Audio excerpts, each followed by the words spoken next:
même si les premières indications recueillies sur le terrain devront être confirmées en fin de gestion 2016.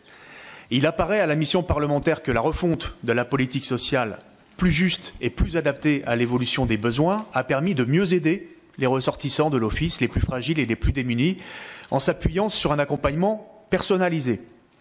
Les aides apportées aux conjoints survivants restent majoritaires.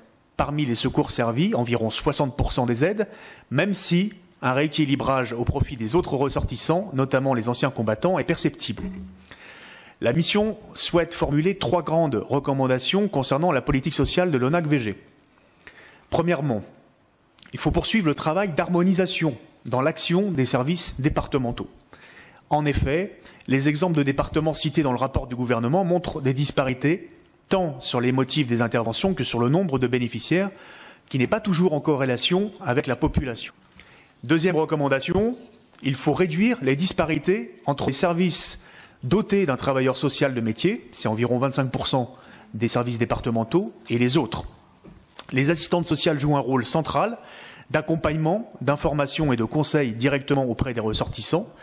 Une hausse des moyens humains en travailleur social peut s'opérer par redéploiement de personnel de l'administration centrale.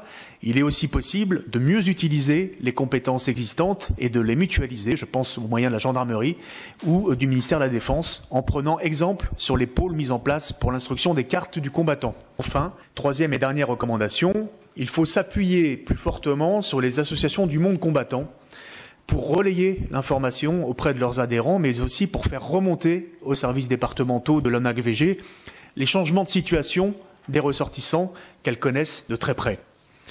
Les anciens combattants qui siègent dans les commissions d'action sociale départementales en fonction de catégories statutaires et non comme représentants de leur association sont le gage d'un traitement impartial mais aussi humain et de proximité des dossiers et des décisions. Je ne vais pas revenir sur les questions déjà abordées par de nombreux collègues, à savoir la revalorisation de la retraite du combattant de 674 € à 750 € en fin d'année 2017, c'est-à-dire une hausse de 11%, ainsi que la progression du budget de l'aide sociale de l'ONAC-VG de plus de 30% depuis le début du quinquennat, depuis 2012 à plus de 26 millions d'euros. Ma question portera sur l'évolution récente de la refonte de la politique sociale de l'ONAC-VG.